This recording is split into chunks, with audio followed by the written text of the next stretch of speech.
Hi guys, David Texas here, and what you're looking at is that really hard to get my hands on little fake from China, the ES339 copy.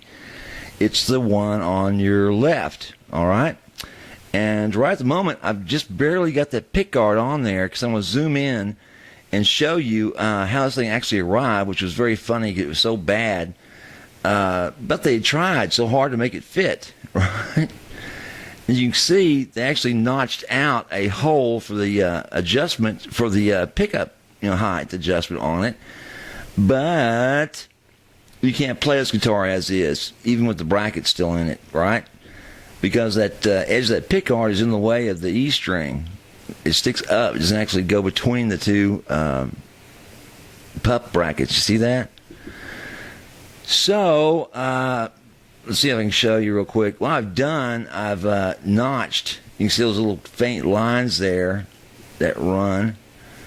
That I've notched using the original pick guard off a real ES339. I'll show you that. Since they're all pretty much the same, within millimeters of one another and their measurements, it's easy enough to just go ahead and use the real pick guard or the original pick guard as a template. So I just notched that, and later I'll take the Dremel and just cut that free and mount that pick guard properly. So real quickly, as usual, it was an ordeal to get this thing. Not only because China Air took from the 21st of June to the 11th of July to get it to me, but also the day it arrived, USPS had not updated the delivery schedule on the internet, right?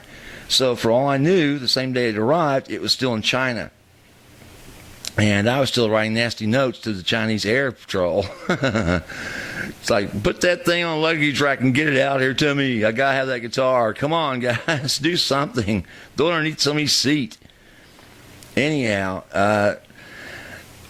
I get a knock on the door, I get doorbells ringing, the dogs are yelling their heads off, and I'm in the shower of all things, 'cause I don't expect the delivery today. And, sure enough, I throw on some clothes, and I'm sopping wet, and I look, and there's a note saying, we tried to deliver a parcel. And the first thing I looked at was my laptop to see if it was been delivered. And sure as heck, it had been updated in the last 30 minutes. That was in the United States, and here it was at my doorstep. Nothing about going to San Francisco first or going through customs, nothing. Just thought, boom, here it is. So, you're looking right at it. In just a minute, I'm going to play it for you, let you hear it, all right?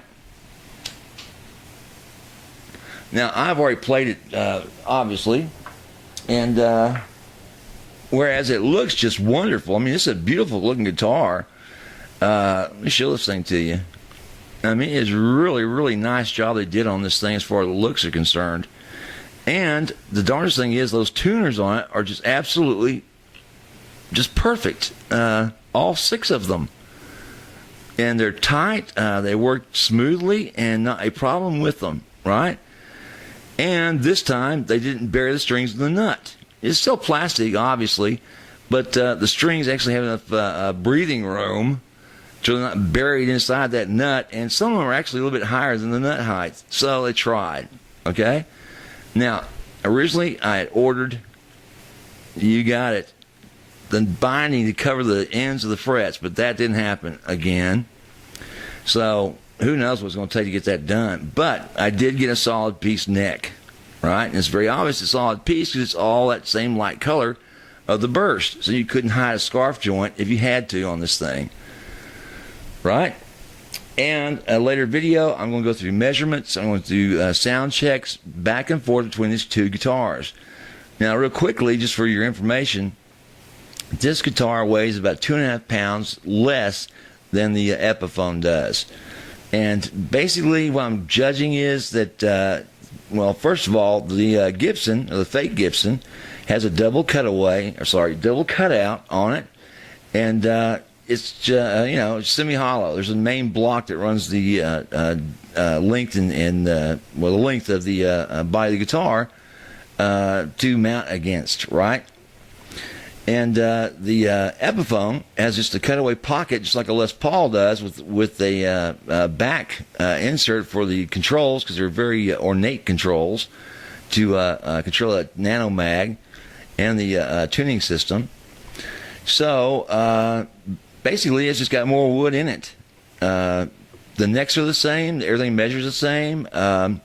There's a little bit more thickness in the neck of the Epiphone at the joint where it contacts the guitar, and that's to, I'm sure, accommodate the nano mag. Right? I'll show that real quick. The little black thing is a nano mag above that pickup. Obviously, the Gibson does not have it. Now, something else about the fake Gibson is that it's definitely just a plain guitar. There's no Memphis special tuning to it. There's no special circuits in it. It's just set up just like a normal guitar would be set up, with 2 pickups, volume control, tone control, and a 3-way switch. That's it, right? Just plain dirty, down and simple. And if you look at it, if it weren't for the fact that it had Gibson on it, it'd look a lot like the plain Jane ES339 by Epiphone that has nothing more on it than just the same thing as you see on this Gibson.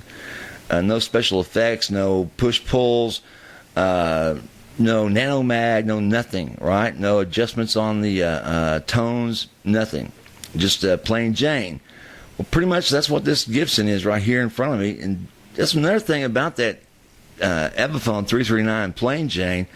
It has sold out every time they get a new order of it at the Guitar Center that I shop at. And I shop at 4 of them. And they can't keep that thing on the shelf. It's only $3.99 for that guitar. And, man, as soon as they get them in, they sell them. They're that popular, especially just plain Jane ones. The Ultras and the Pros go pretty fast, too. I barely see those on the shelf anymore either. And I just keep asking, when do you get them in? Well, we get in like 3 or 4 at a time, and they're gone. People really like this guitar. So, if this is what's happening in the United States, guess what's happening in Europe? Probably pretty much the same thing. It's probably just running the gamut over there as well, in that they're selling out very fast. Well, if that's the case, guys, better take a closer look at this fake, because it was done very, very well. All right? Now, I'm going to get up and turn this thing around for you to see the back of it, right? So hang in there, guys. I'll cut this away.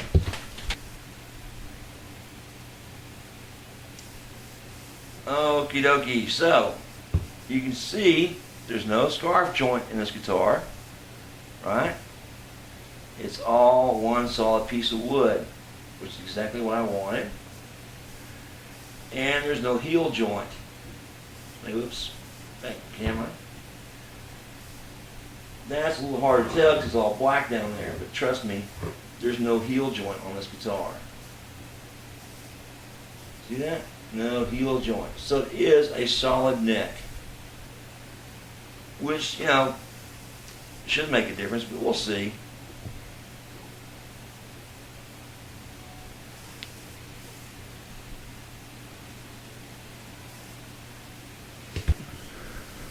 Okay, now, price, I paid $300 for this thing. I ordered it on the 29th of May. It took the guy actually 2 weeks to get that neck in. I believe that's what took all the extra time. And they just didn't do the binding work like they said they should, or said they would do. Okay? But at $300, this is a pretty nice guitar as far as the looks are concerned. Now, playing it is a different subject again. Now, me personally, I don't like microphonic pickups. They make your sound thin, tinny. They pick up on just every little... it's just hard to describe unless you've actually had a set of them. But trust me, you don't want them on your guitar. You don't want microphonic pickups on your guitar. They just don't produce the sounds that you want, that deep, rich tone that your strings can produce if it's done properly. Okay? Also on this guitar, you see that it's got the old Tuno Fisho bridge, which I just thoroughly hate, because it's a sustain killer. It just kills sustain. and that will be replaced with a roller from Wilkinson.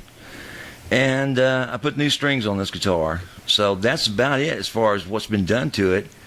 That, and I've taken the pick guard off to adjust that. And I'm going to remove that here just a little bit completely so I can play this guitar for you, let you hear what it sounds like. Okay? And we'll do some playing, some simple chords and simple notes so you can hear what it sounds like. Right? No distortion. So hang in there, and we'll take a second. Okay, guys, bear with me because I just took the pick guard off. I can't play with that on there. And I put new strings on here, so it's going to be in and out of tune as I play it. This is with both pickups, right? Switch set in the middle. My line 6 is playing on clean channel, no distortion, no reverb.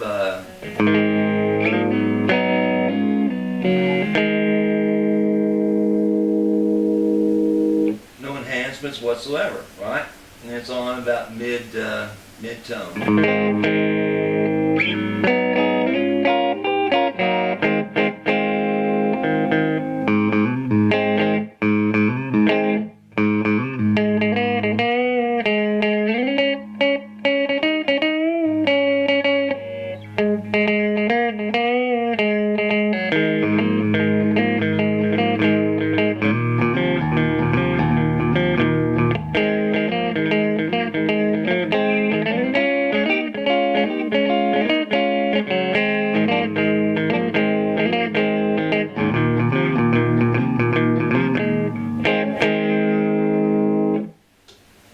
Here's where these microphonic pickups really come into play. Listen to this. Whoops, sorry. That's just too much, right? And they'll pick up actually string sound and pick sounds, and what they do, in essence, they make your sound very thin sounding.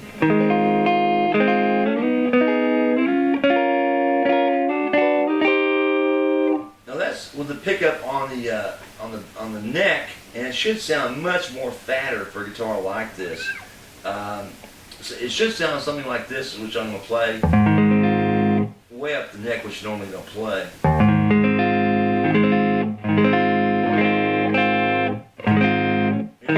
Hear the difference?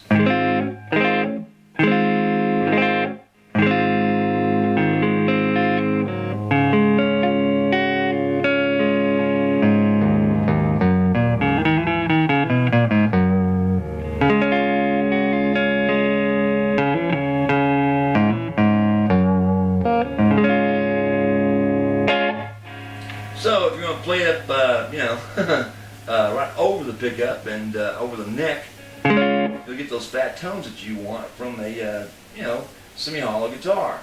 Same goes for the bridge pickup.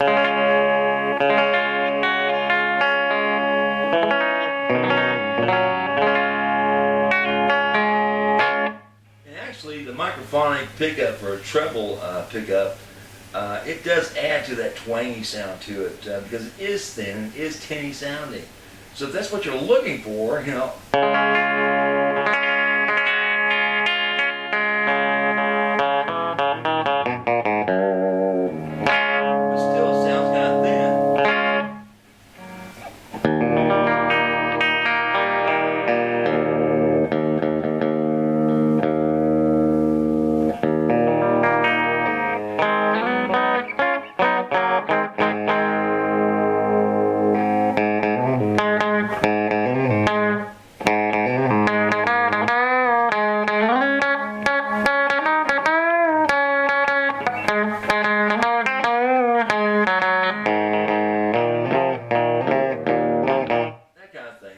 it sounds thin, no doubt about it. And there's nothing to get around it but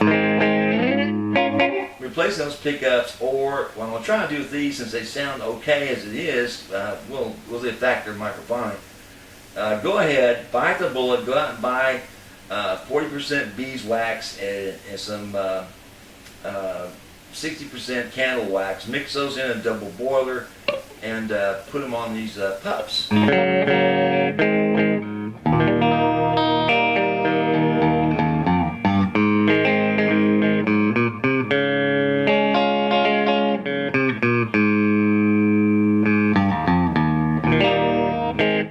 So hopefully that'll do the job. If not, then we're going to be looking at switching these out for some type of Gibson PUPs that will be suited for this type of guitar. And maybe by now I've got that Memphis style thing that comes with the real Gibson ES339s that can be duplicated. If the schematics are available, maybe I can duplicate that and make it sound just like it sounds like off the rack.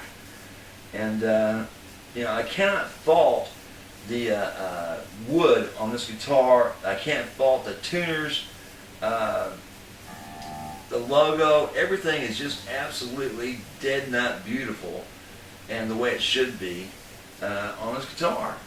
And only problem is that it definitely is a fake and not a Gibson. And there are some things on here that you know Gibson will not let go past them. There are some very faint finish blemish issues that I don't know if you can see these or not. I probably can't see them myself right now, but if you get in the right light, these will show up on the guitar. It's like somebody dropped a little bit of bleach on the body of the guitar before they varnished it. All right, and pound for pound, this guitar is 2.5 pounds lighter than the Epiphone, but I'll be damned. This is solid wood. This is solid wood in here. That's a maple inside the body for the block. It's a maple top, maple size, maple neck, mahogany back. And I'll say about it, it's a very well made fake guitar. And there's also, you can see that there's been parts been pieced into this guitar, whereas the grain all of a sudden stops, right? And Gibson would never do this either. So that's something else to look for. See right there, those two dark marks, it's like arrowheads. And it looks like somebody's pointing out something there to them. They didn't follow up on it. And it probably should have burst right there, like they do on the Epiphone, and they have dark spots. Probably should have put a dark spot there if you run across. A little mark of blemish here. Another piecemeal here. All right, you see that? So it's been split in. Another piece. And I think that was it. So this thing, actually the sides are in like 5 different pieces instead of just one solid curved piece or shaped and formed piece like it should be. Now, will that cause any difference in the playing of this guitar? No, it won't. The woods are the same as in a real one. It's the same weight as a real one. Real Gibson, not an Epiphone, obviously, because there's more electronics on the Epiphone. There's more wood on the Epiphone because of the way it was made, right? But so far, I've measured the necks. I've measured the length and width of the fretboards, and they're all the same. And before, when I first saw this on the internet, I asked the guy who was selling it, I said, now that doesn't look quite right. Could you please send me photographs of that guitar being measured, right? And he did. He sent me one that was measured with a centimeter scale. And fortunately, I saw that before I ordered it, because it was actually 2 inches short. The actual neck on this guitar, from the first ones they did, was almost 2 inches short, right? Shorter than the Epiphone.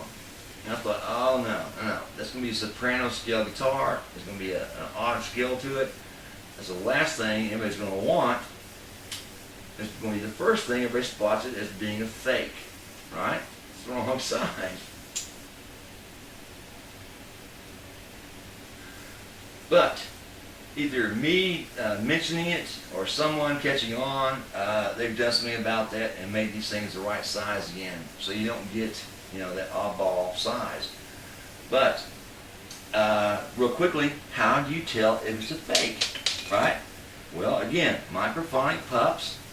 Okay, you've got no covers on the ends of the frets, and that can be fixed, and that can be done in China too if they get off the dead asses and do it. I did order it. It's got a one-piece neck now, so you can't tell from that.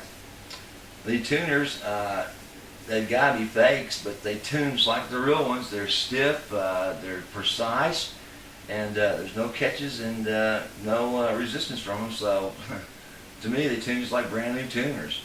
The strap buttons are the wrong types. Let me see if I can show those to you. All right. That's the, well, where is it? Come here, baby. That's the wrong type of strap button for this guitar, this model. All right. It's the wrong strap button. You got me? And as I said before, the piecemeal work they did on this. See those two little arrows there? I almost wanted to bet somebody marked this to say, all right, now stain that. And do a burst stain just like this down the sides, which this one does not have any burst stains on it whatsoever. But, to be honest with you, I kind of like that. It's got a straw type look, like something unique looking. And you'll also see other pieces fitted into this that Gibson will never do. Even on their rejects, they don't do this kind of thing, guys. See those pieces? Alright, they're a little hard to see. If you look closely, you'll see them. And they did a good job fitting them in too to hide them. But just can't hide the grain. Just all there is to it.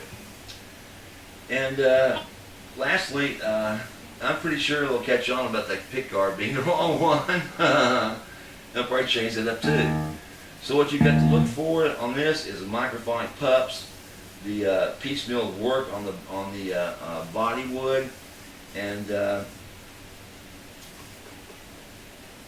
gosh, the fret ends, which, believe it or not, these are smooth as glass. They did a good job filing those down, and that's about it.